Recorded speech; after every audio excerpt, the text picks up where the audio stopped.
Hello everyone, আমি স্নিগ্ধা চলে এলাম একটা স্পেশাল মাটন কারি রেসিপি নিয়ে। আর এই স্পেশাল মাটন কারিটা আমি আমার হাজবেন্ডের জন্য বানিয়েছিলাম ওর জন্মদিন উপলক্ষে। আর সেই রেসিপিটাই আমি তোমাদের সাথে আজকে শেয়ার করবো। কিছুই না, প্রথমে কড়াইতে সর্ষের তেল নিয়ে সেটাকে আমি ভালো করে গরম করে নিয়েছিলাম।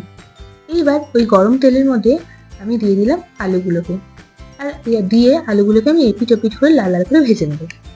এবার আলুগুলো ভালো করে ভাজা হয়ে গেলে আমি সেটাকে একটা বাটির মধ্যে তুলে সাইডে রেখে দেবো। এবারে গরম তেলে আমি দিয়ে দেবো তেজপাতা আর গরম মশলার ফোড়ন। আর গরম মশলা থেকে ভালো একটা সুন্দর গন্ধ ছাড়তে শুরু করলে আমি ওর মধ্যে কেটে রাখা পেঁয়াজটা দিয়ে দেবো। আর এখানে আমি 1 কেজি 250 মাংসের জন্য মোটামুটি 500 গ্রাম মতন পেঁয়াজ ইউজ করেছি। এবার এই পেঁয়াজটাকে আমি ব্রাউন করে ভেজে নিই।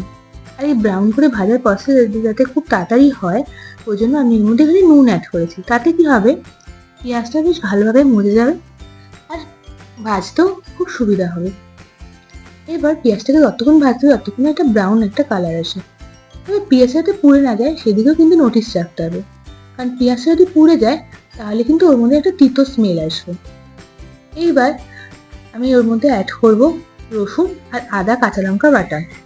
এখানে আমি মোটামুটি 200 গ্রাম মতন রসুন নিয়েছি আর 100 গ্রাম মতন আদা।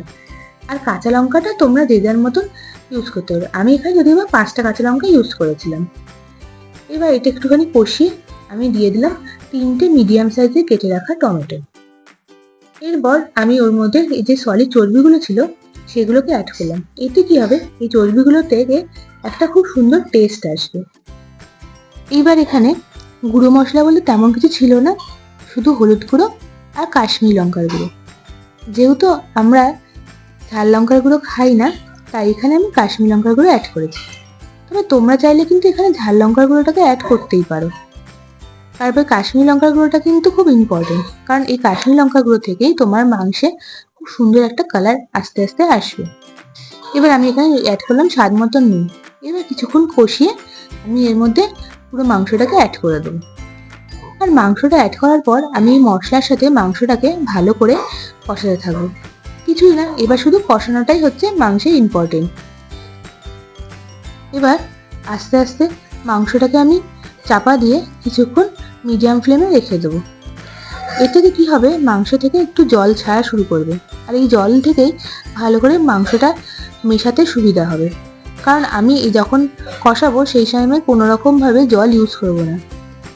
এবার যখন মাংস থেকে এরমভাবে তেলটা ছাড়তে শুরু করবে এই সময় আমি একটুখানি গ্রেট করে জায়ফল দিয়ে দেবো।